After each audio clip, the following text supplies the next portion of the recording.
jabatan Menteri Koordinator Politik dan Keamanan masih kosong usai pencopotan Budi Gunawan dalam reshuffle Kabinet Merah Putih beberapa waktu lalu. Hingga kini pemerintah belum menyiapkan pengganti. Sementara status Menko Polhukam hanya diisi ad interim, namun Presiden Prabowo Subianto pun belum menandatangani surat penetapan pejabat sementaranya. Kondisi ini tentu saja menimbulkan tanda tanya, mengingat posisi Menko Polhukam sangat strategis dalam mengkoordinasikan isu politik hingga keamanan nasional. Pemerintah beralasan penunjukan pejabat baru memerlukan pertimbangan matang, sementara sejumlah pihak khawatir kekosongan jabatan definitif berpotensi menghambat koordinasi lintas lembaga, terutama di tengah dinamika politik dan keamanan yang kian kompleks. Publik ini menanti, siapa sosok yang akan dipercaya untuk mengisi kursi strategis Menko Polhukam. Tim TV One mengabarkan.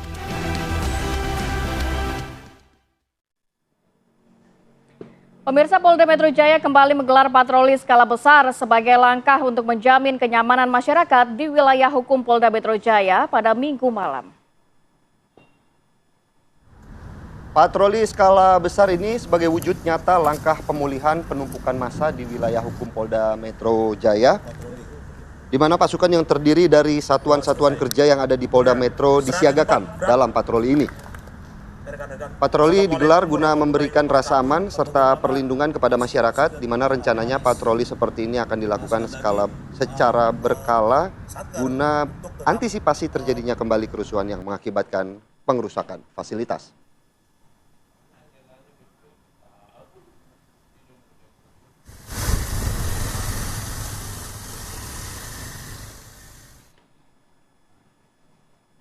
Ya, seperti kita tahu bahwa Menko Polhukam ini merupakan salah satu kursi paling strategis di kabinet karena cukup kompleks ini mengatur koordinasi antara berbagai instansi mulai dari TNI, Polri, intelijen dan lain sebagainya. Sampai saat ini masih tanda tanya nih, kira-kira siapa yang akan menggantikan posisi Menko Polhukam karena saat ini juga baru ada ad interim. Kalau bahasa Latin artinya untuk sementara waktu. Bukan magang ya? Bukan magang. Kalau kita mendengarkan pernyataan dari Pak Prabowo Subianto mengatakan ya ini masih tunggu waktu biar kalian tetap semangat. Ini lagi bahas sekolah rakyat kok akhirnya menanyakan Menko Polhukam. Masih menjadi misteri. Tentunya kita akan bahas di Apa Kabar Indonesia pagi hari ini tentunya dengan beberapa narasumber. Sudah hadir bersama kami Ridwan Habib selaku analis kajian intelijen UI. Selamat pagi. Selamat pagi. Dan juga masih dalam perjalanan kami menunggu Ulta Levenia selaku peneliti dan pengamat keamanan internasional yang masih menuju ke sini ya sesaat lagi. Tapi kita akan langsung tanyakan, Mas, perlu nggak sih Pak Presiden Prabowo Subianto secara cepat mengumumkan Menko Polhukam yang baru atau sosok Syafri Samsudin juga cukup? Ya, kalau fungsi Menko Polhukamnya kan sudah dilaksanakan oleh Pak Menhan ya, Pak Syafri Samsudin.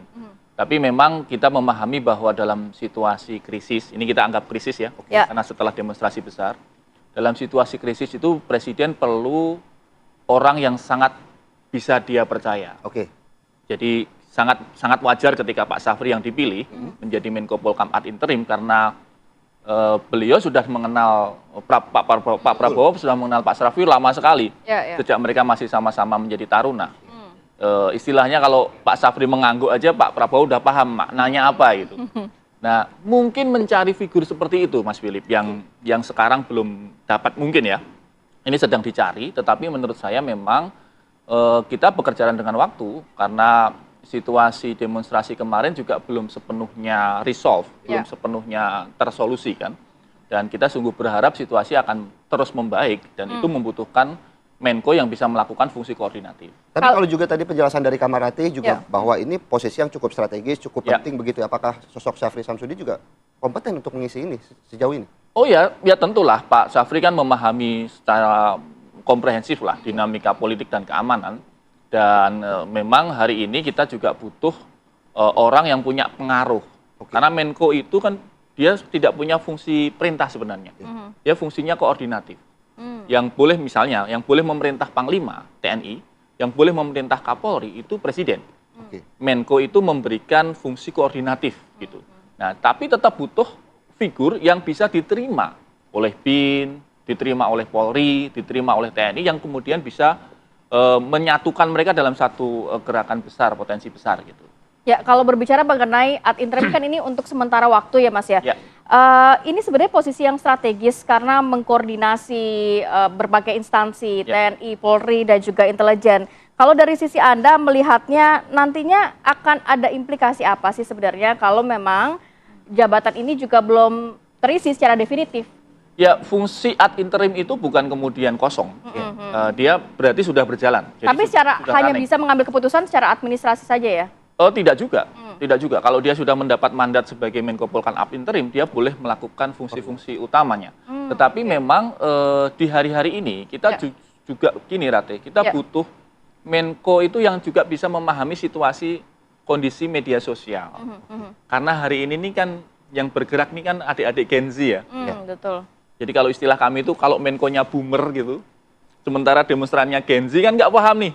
Ada gap komunikasi. Ada gap, ya. Nah, mungkin kita berharap Menko yang akan dipilih Presiden Prabowo adalah Menko yang tidak harus anak muda sebenarnya, tapi orang yang bisa memahami dinamika, situasi, kegelisahan adik-adik muda ini. Karena kan pasti mereka juga punya tim untuk menyokong data-data tersebut. Tentu, Tidak perlu yang muda-muda seperti itu. Betul, dan Menko kan sebenarnya juga dia tidak bekerja langsung karena dia tidak punya fungsi di provinsi-provinsi. Yang bekerja itu adalah institusi yang dikoordinasi dia. Jadi saat ini kalau Pak Syarif sebagai ad interim, kalau Anda melihatnya sebenarnya bisa juga memiliki legitimasi yang cukup untuk nantinya mengambil keputusan jangka panjang khususnya di bidang politik dan juga keamanan ya. Dalam arti dua kementerian di bawahnya. Oh, sangat cukup, sangat cukup. Pak Safri kan memang sangat memahami soal Kementerian Pertahanan. Jadi sebenarnya fungsi-fungsi beliau di Menhan ini sudah otomatis running begitu. Jadi kalau kemudian misalnya ini kan kantornya berseberangan ya, beliau berkantor di sampingnya, di samping Kemhan, itu tetap bisa memandu situasi di Kemhan sebenarnya. Ya. Tapi kalau kapasitas jadi Pak Indra Safri sendiri melihatnya sejauh ini bagaimana, Mas? Untuk kedepannya apakah memang ini ada kemungkinan dalam tanda kutip diperpanjang atau seperti apa, atau justru dipakemkan jadi Menko Polhukam? Ya, kita coba melihatnya dari psikologi Presiden Prabowo. Ya, kenapa kemudian Pak Safri Samsudin yang misalnya memimpin jumpa pers pada hari Minggu sore pada saat situasi demonstrasi sudah mulai cooling down, itu satu. Kemudian bagaimana misalnya Pak Safri itu melaporkan dinamika hariannya kepada Presiden Prabowo. Nah, dari beberapa gestur-gestur itu kita bisa melihat bahwa memang Pak Prabowo dan Pak Safri ini sudah bonding. Ada kenyamanan. Sudah nyaman, sudah chemistry-nya sudah dapat, sehingga mungkin dugaan kami sih tidak terlalu buru-buru nih untuk mencari pengganti Menko Polhukam, ya, karena memang sekarang sudah bisa ditangani gitu. Akan tetapi memang masyarakat sipil misalnya juga berharap ada figur yang bisa menjadi jembatan nih dari gerakan demonstrasi, gerakan masyarakat sipil dengan pemerintah. Nah, figur itu bisa saja kemudian nanti Menko Polhukamnya diambil dari sipil. Pak Safri sudah sipil karena purnawirawan, tapi kan latar belakangnya militer gitu. Mungkin bisa diambil dari sipil murni misalnya. Jadi kalau menurut Anda dari sipil murni, bukan dari militer, kepolisian, atau dari partai politik begitu, Mas? Ya, tentu saja itu hak prerogatif presiden ya. Tetapi faktornya tiga. Pertama, dia harus bisa memanage krisis. Jadi dia harus orang yang dikenal lama oleh presiden. Karena situasinya ini butuh orang yang bisa dipercaya. Yang kedua, dia dekat dengan Gen Z, dekat dengan media sosial, dekat dengan situasi dinamika hari ini, netizen gitu ya. Kasarnya HP-nya ada TikTok-nya nggak gitu. Gampangnya gitu. Ada aplikasi TikTok. Di HP-nya ada aplikasi TikTok nggak kan gitu. Nah, yang ketiga, dia harus punya leverage. Dia harus punya pengaruh di mata Kepala BIN, di mata Kapolri, di mata Panglima TNI. Jadi dia harus punya CV. Harus punya rekam jejak. Misalnya mantan pejabat negara, mantan menteri atau apa, sehingga kemudian dari tiga-tiga ini bisa inline. Nah, yang terakhir tadi misalnya Pak Prabowo berkenan, bisa saja diambil dari sipil. Dari nama-nama yang sudah muncul ke publik, Mahfud MD dan lain sebagainya, Anda melihatnya bagaimana?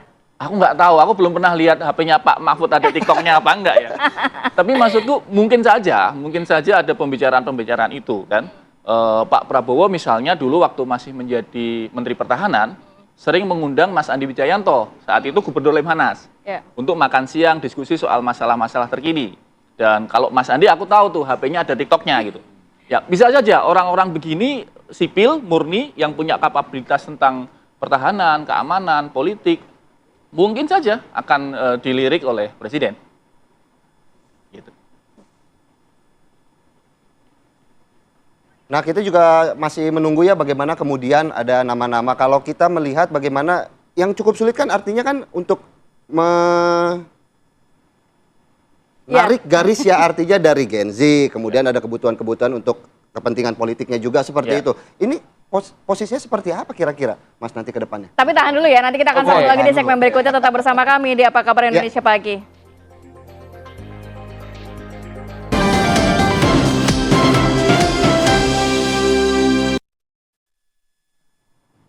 Ya, baik, kembali lagi di Apa Kabar Indonesia Pagi. Sudah ada Mbak Ulta, selamat pagi. Assalamualaikum, sehat Mbak? Selamat pagi, Mbak Ulta. Selamat pagi, Mas, Mbak. Ini menarik ya, karena kita masih akan menantikan siapa yang akan menempati posisi Menko Polhukam.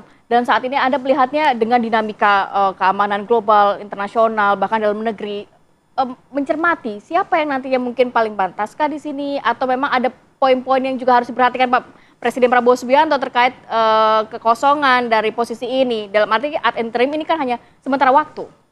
Oh iya, terima kasih Mbak. Jadi kalau menurut saya, kalau ngomongin pantas nggak pantas itu bukan hak kita ya. Tapi Kira-kira kan tadi dikatakan oleh Mas Ridwan, ini kalau bisa cari yang menjebatani antara juga Gen Z. Iya, itu saya setuju banget tadi sambil dengar di jalan kan. Saya setuju sekali dengan usulan Pak Ridwan tadi, karena memang harus ada gap yang diisi nih antara Gen Z dan Menko nanti, karena yang akan dihadapi nanti kan para Gen Z ini ya, Gen Z milenial yang kalau di intelijen itu akan menjadi sasaran untuk digerakkan itu. Tapi di sisi lain saya juga Pak Presiden juga butuh nanti Menko ini sebagai simbol gitu. Simbolnya apa? Karena bukan hanya warga Indonesia yang menunggu, menurut saya yang menunggu justru banyak juga dari pemain-pemain global gitu, baik itu negara ataupun non-state gitu, bukan negara. Karena misal simbolnya nanti adalah tokoh militer, maka nanti framing di luar negeri itu akan mengarah kepada dictatorship atau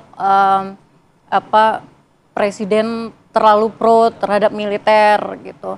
Nah, kalau misalnya nanti adalah seorang dari sipil yang pastinya punya kompetensi yang bagus, nanti akan memperlihatkan bahwa Pak Prabowo tidak seberani itu untuk menaruh seseorang yang punya deterrence effect gitu.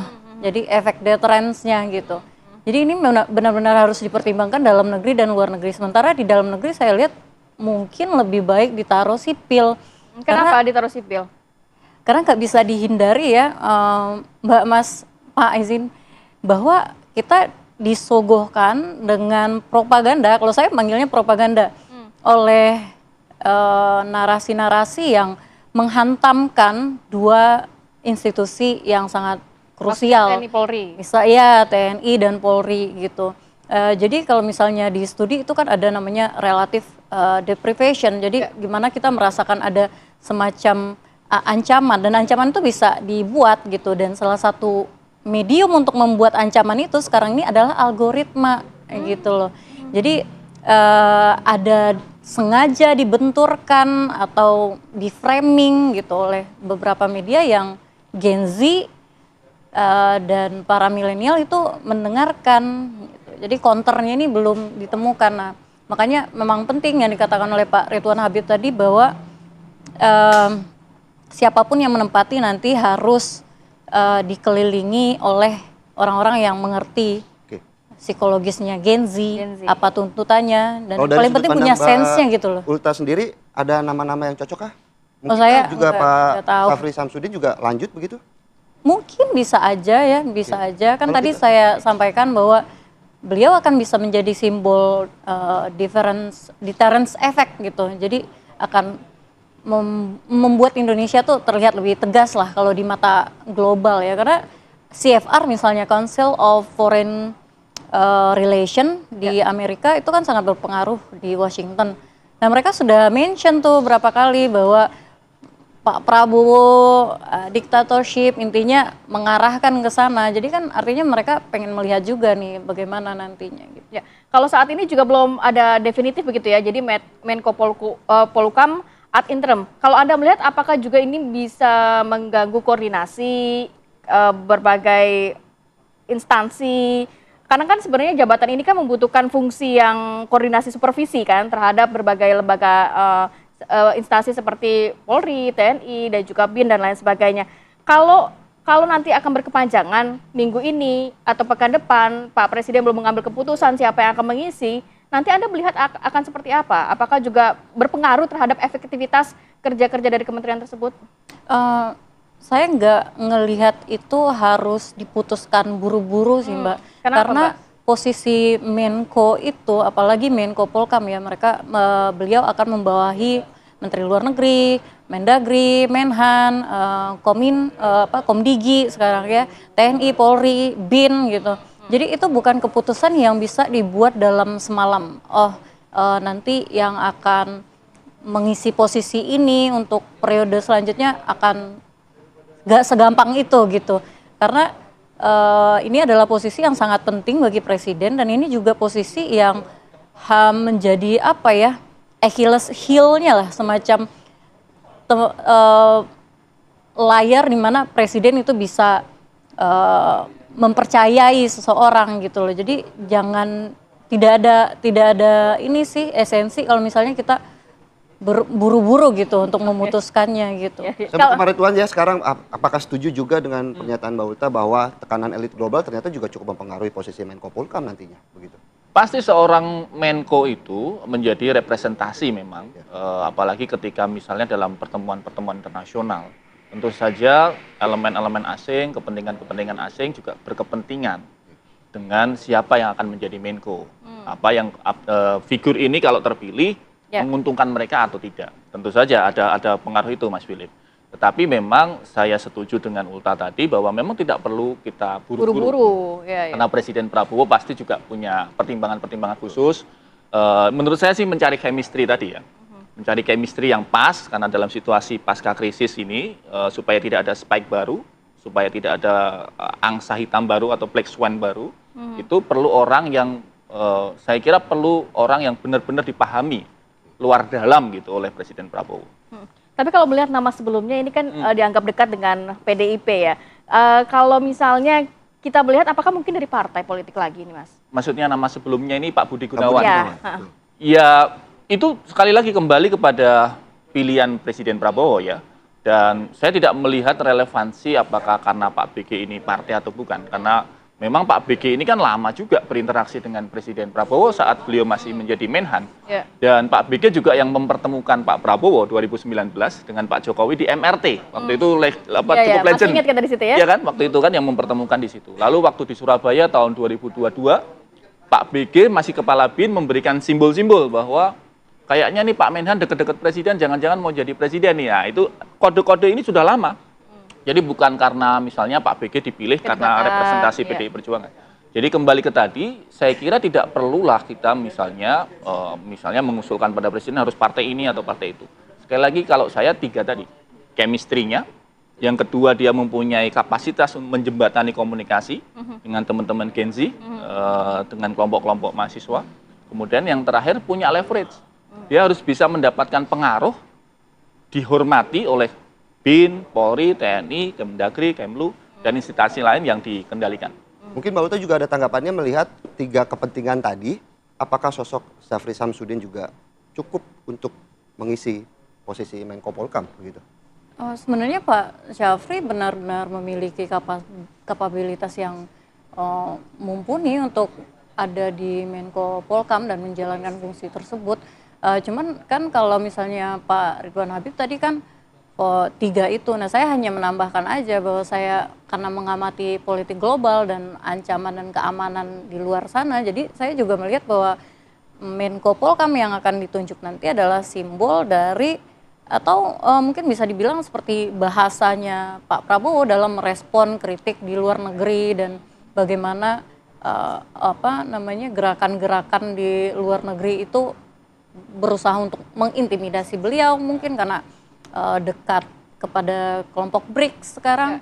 Nah, itu akan menjadi simbol, itu aja tambahannya sebenarnya. Apa sih PR yang paling berat untuk Menko Polkam nantinya? Gen Z pasti. Berarti lebih pada internal dalam negeri ya?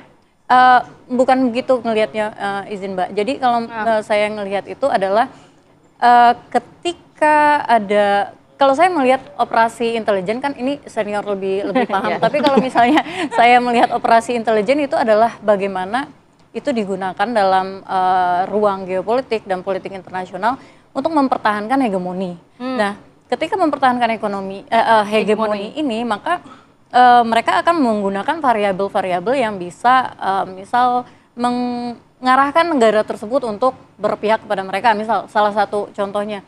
Nah, kenapa saya bilang fokusnya kepada Gen Z dan perlu sekali untuk memahami, mendengarkan Gen Z, opini mereka dan argumen-argumen dan cara behavior mereka gitu.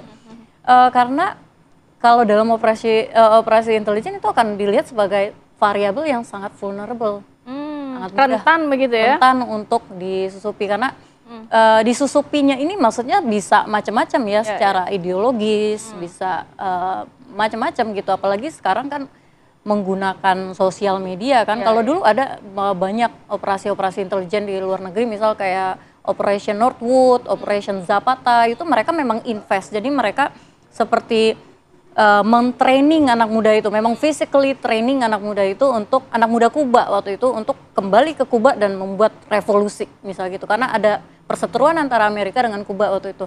Nah kalau sekarang menurut saya tuh ya cukup scroll aja, dan lawannya permasalahan yang harus dilawan oleh Menko nanti bukan hanya orang, bukan hanya narasi, tapi juga Gen Z-nya. bukan algoritma. Oh, berarti harus, oke. artinya Menko Polhukam dan next Menko Polhukam ini minimal harus melek digital begitu. Oh pasti harus. Kalau enggak itu kan kayaknya seminggu atau berapa hari yang lalu ya, belum sampai seminggu kan, Presiden Donald Trump mengumpulkan para tech entrepreneurs, jadi Mark Zuckerberg, terus yang Google juga, semuanya dia kumpulkan gitu.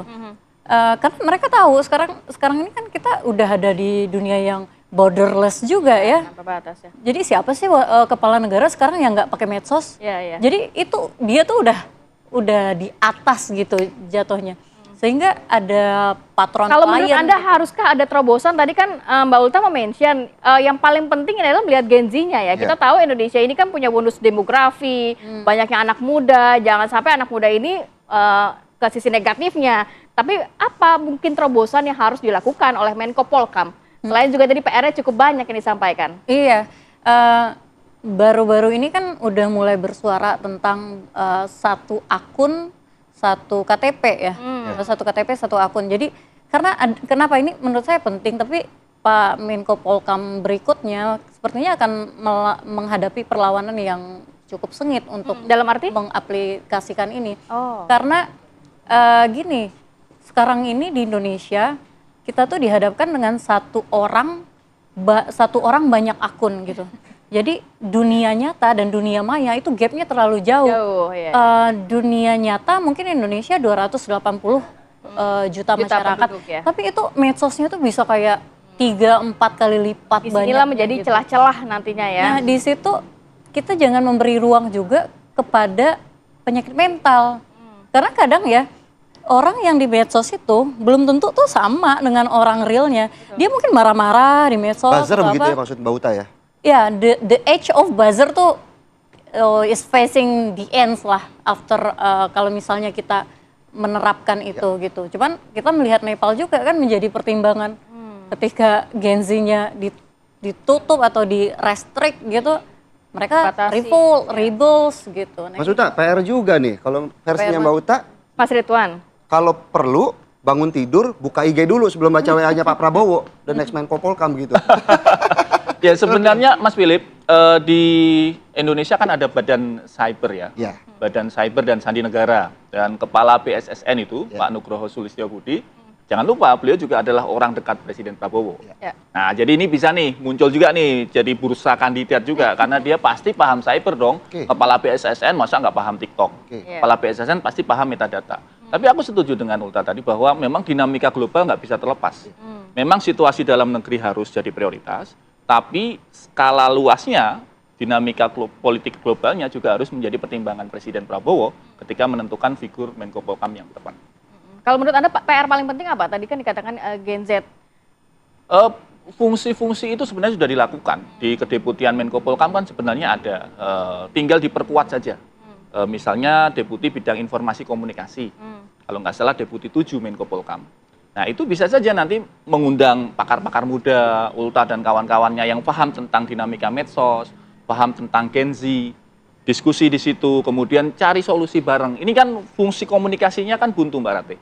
Okay. Selama ini ya, selama ini ada gap di situ. Ada gap di situ ya. Ada gap di situ sehingga kemudian adik-adik muda ini mengekspresikannya tidak langsung, tidak ada komunikasi langsung dengan pemerintah.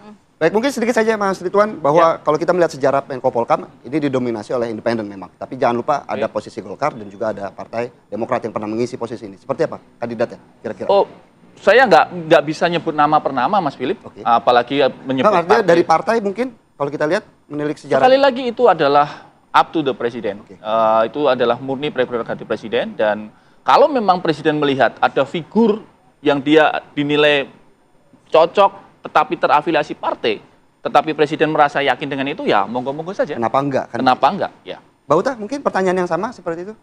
Kalau kita melihat bagaimana track record dari Menko Polhukam sebelum-sebelumnya memang didominasi oleh independen begitu. Tapi kita jangan lupakan Golkar pernah mengisi juga, Demokrat juga pernah mengisi. Seperti apa kira-kira kandidatnya? Kalau saya taruhlah saya ini anak muda ya dan saya paham karena mempelajari medsos dan sentimen-sentimennya di sana. Walaupun belum big data, tapi setidaknya ya bisa di ini. Saya sih berharapnya ini masih kandidat independen gitu, walaupun semuanya kembali lagi ke Pak Presiden ya, tapi mungkin akan bisa mengurangi tensi dan lebih strategis dan bisa menangani hal-hal yang bersifat sentimen antar institusi dan juga sentimen antara pemerintahan dengan masyarakat gitu, dengan Gen Z, dengan masyarakat pada luasnya. Siapapun nanti yang dipilih oleh Pak Presiden semoga juga bisa menyelesaikan permasalahan yang tadi disampaikan oleh para narasumber pagi hari ini. Sehat selalu ya, terima kasih banyak. Assalamualaikum. Assalamualaikum.